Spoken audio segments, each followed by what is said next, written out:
ایک دن لیلا نے حلوہ تیار کیا، بڑا خوشبودار حلوہ، اور کہا اپنی کنیز کو یہ میرے مجنو کو دے آنا۔ جیسی لیلا لیلا کی کنیز حلوہ لے کر چلی تو اس کی خوشبو سے مشام جاں معطر ہو گئے۔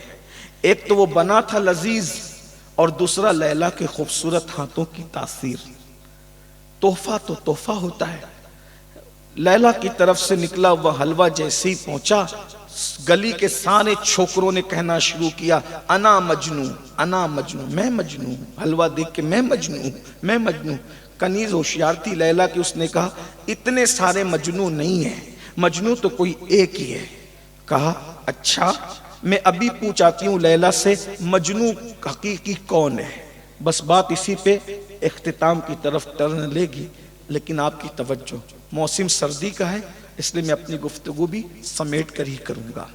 اور ویسے آج چھٹی شب ہے، اس شب میں تو پروگرام ہونا بھی نہیں چاہیے، لیکن آپ کی محبت ہے ہو گیا، اور آپ کو بھی بارگاہ میں جانا ہوگا، حاضری لگانی ہوگی انشاءاللہ۔ ہمارے بزرگوں کو بھی حاضری لگانی ہے، مجھے اس کا بھی خیال ہے۔ بہرحال کنیز نے کہا میں پوچھ کر آتی ہوں کہ حقیقی مجنو کون ہے۔ لیلا کے پاس گئی، او لیلا سارے گلی کے چھوکرے کہتے ہیں انا مجنو، تو تیرا مجنو کون ہے؟ اس نے کہا حلوہ رکھ دے، ابھی پتہ چلے گا مجنو کون ہے۔ اچھا حلوہ رکھ دیا، ایک تشت دیا پلیٹ، اس میں چھری دی، اور چھری دے کر کے کہا یہ لے جا، اور لے جا کر کے میرے گلی کے جو چھوکرے سب کہتے ہیں نا انا مجنو انا مجنو، ان سے کہنا لیلا نے دیا نہیں ہے، اب لیلا کچھ مانگ رہی ہے۔ عشق کا امتحان کہاں ہوتا ہے؟ لینے میں نہیں، دینے میں۔ توجہ ہے نا آپ کی؟ بہت اچھے سے سن رہے ہیں، اتنی ٹھنڈی کے بعد عشق کی گفتگو اتنی اچھے سے سننا، یہ غریب نواز کے پڑوسیوں کا ہی کام ہے جی ہاں، اس لیے کہ عاشق کی گرمی نسلوں تک رہتی ہے، اور وہ ایسا عاشق سو رہا ہے۔ بھائیو غریب نواز کی عشق کو میں کیا بیان کروں؟ سرکار قطب الاقطاب بختیار کاکی فرماتے ہیں جب غریب نواز رات کو اپنے حجرے سے نکلتے تھے عشق کے جام آنکھوں میں لے کر، تو ہم لوگ دیوار اور پتھر کے پیچھے چھپ جاتے تھے، کیونکہ آنکھوں کے اندر جو عشق کی کشش ہوتی تھی رات کو حجرے سے نکلتے وقت، رات کے بعد حجرے سے اس کو کوئی برداشت نہیں کر پاتا تھا۔ ہم پتھر اور دیواروں کے پیچھے چھپتے تھے، وہ عشق والی آنکھ کیا تھی اس آنکھ کی تاثیر؟ قطب الدین بختیار کاکی کہتے ہیں صرف عشق کی آنکھ سے جس کو نظر بھر کے دیکھ لیا اس کو مقام ولایت نصیب ہو جاتا۔ سبحان اللہ۔ غریب نواز ہم نے جانا ہی نہیں ہے، ہم ابھی گھاگر اور ساگر سے آگے بڑھنا ہی نہیں چاہتے، اونٹ اور ساربان سے آگے ہم بڑھنا ہی نہیں چاہتے، ستاروں کے آگے جہاں اور بھی ہے، ابھی عشق کے امتحان اور بھی ہے، تو شاہی ہے پرواز ہے کام تیرا، تیرے سامنے آسماں اور بھی ہے۔ بہرحال تو عرض یہ کر رہا تھا لیتے وقت عشق کا امتحان نہیں ہوتا، دینا پڑتا ہے تب عشق کا امتحان ہوتا ہے، اور ہر عاشق کو دینا پڑا، جو جتنا بڑا عاشق بنا اس کو اتنی بڑی قربانی دینی پڑی۔ بہرحال لیلا نے کہا حلوہ رکھو، تشت اٹھاؤ، چھری لو، اور گلی کے ان چھوکروں سے کہو جو انا مجنو کہتے ہیں کہ لیلا نے گوشت کا لوتھڑا مانگا ہے کوئی دینے کو تیار؟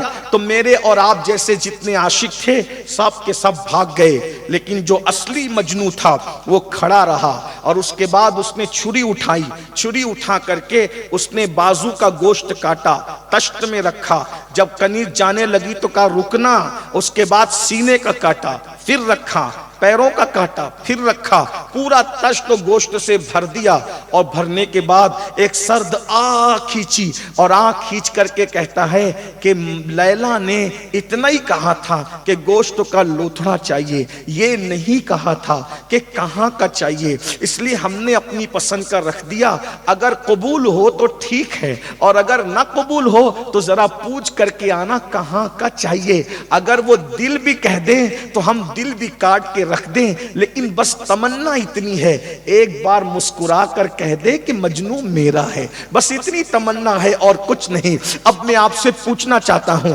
ہم بھی حلوے والے مجنوں ہیں؟ عشق رسول کا دعویٰ غلامی رسول میں موت بھی قبول ہے۔ کوئی کہہ رہے لبیک یا رسول اللہ، لبیک یا رسول اللہ، لبیک یا رسول اللہ۔ میں نے کہا اللہ کے بندو، ہمیں کسی نعرے سے اختلاف نہیں، لیکن ایک بات کہوں، کبھی سوچا بھی لبیک کا مطلب کیا ہے؟ کہہ رہے ہو کیا لبیک یا رسول اللہ؟ کہاں حاضر؟ لبیک کا مطلب ہے یا رسول اللہ میں حاضر ہوں۔ حضور کہہ رہے ہیں اب نماز میں میری آنکھوں کی ٹھنڈک ہے، حضور کہہ رہے ہیں یہاں حاضر ہو، مسجد میں حاضر ہو، اور کہتے ہیں لبیک یا رسول اللہ۔ مسجد میں حاضر نہیں ہے، مسجد سے غائب ہے، کہتے ہیں لبیک یا رسول اللہ۔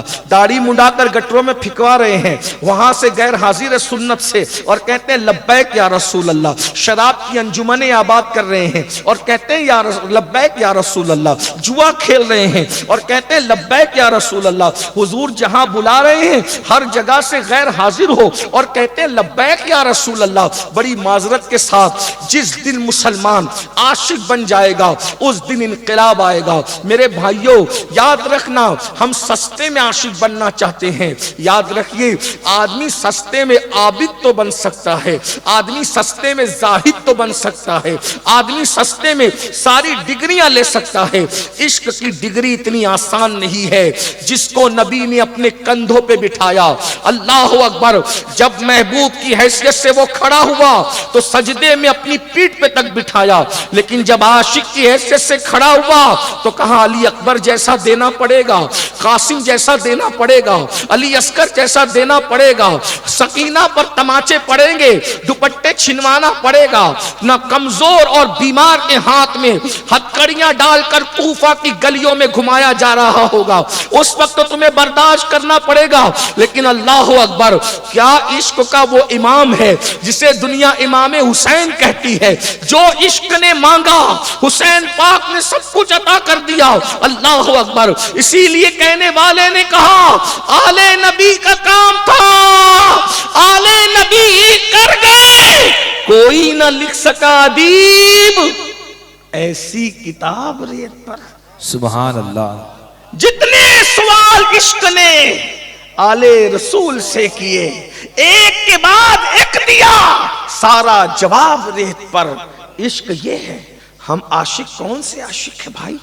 بات میں نے ابھی کی لیلا مجنوں کی، یہ داستان ہے۔ ابھی تک لوگ اصل مجنوں کون ہے سمجھ نہیں پائے، لیکن میری اپنی معلومات میں، چونکہ میں ایک چھوٹا سا طالب علم ہوں، کوئی محقق نہیں ہوں، بہت پڑھا بھی نہیں ہوں، تھوڑا بہت پڑھا ہوں، وہ بھی علماء کی جوتیاں سیدھی کر کے۔ مجنوں کا جو اصل نام مجھے ملا اس کا نام قیس ہے، اور لیلا نام کی کوئی عورت ہے ہی نہیں دنیا میں۔ اصل بات یہ ہے کہ کہنے والا لائلا کہتا تھا اور سننے والے لیلا سنتے تھے۔ اللہ، کہنے والا لا الہ لائلا کہتا تھا اور سننے والے لیلا۔ یہی بیوقوفی ہے سننے والا۔ کاش کہ کان دھر کے سن لیتے تو بیچارے پہ اتنا بڑا الزام عشق مجازی کا نہ رکھتے۔ یہ اور بات ہے۔ جی، بڑا مجذوب ہے وہ جسے لوگ قیس کہتے ہیں، اور قیس کو سب سے پہلے مجنوں جس نے کہا ہے اس ذات کو امام حسن کہتے ہیں۔ سبحان اللہ، سبحان اللہ۔ حسن کے نام سے ایسا مجنوں نکلا کہ دنیا قیس کا نام ہی بھول گئی اور اس کو سب نے مجنوں کہتے۔ پتا چلا آل نبی کی زبان سے مذاق میں نکلے ہوئے الفاظ بھی اتنے مقبول ہوتے ہیں۔ توجہ، سبحان اللہ، سبحان اللہ۔ آل نبی اگر مزاح میں کہہ دے تو اتنی مقبولیت ہے، اگر سیریس کہیں تو مقبولیت کا عالم ہے۔ واہ واہ۔ اور تو فرمائیں امام حسن نے مزاح میں کہا تھا۔ دو بزرگوں میں اختلاف چل رہا تھا، امام حسن گزر رہے تھے، حسن مجتبیٰ نے قیس کو دیکھا، جنگل میں ریت کا گھروندہ بنا رہا تھا، او قیس دو بزرگوں میں اختلاف چل رہا ہے، یہ بتا کہ خلافت کا حقدار کون ہے؟ تو کہا میری لیلا ہے، خلافت کا حق میری لیلا کو حاصل۔ ہائے، آپ نے ہنس کے کہا او تو مجنوں ٹھہرا، بس زبان سے نکلا تو تجھے تو لیلا کے سوا۔ لیکن بہرحال تو بات لیلا مجنوں کی آ گئی. ایک بات یاد ہے، عشق کیا ہے.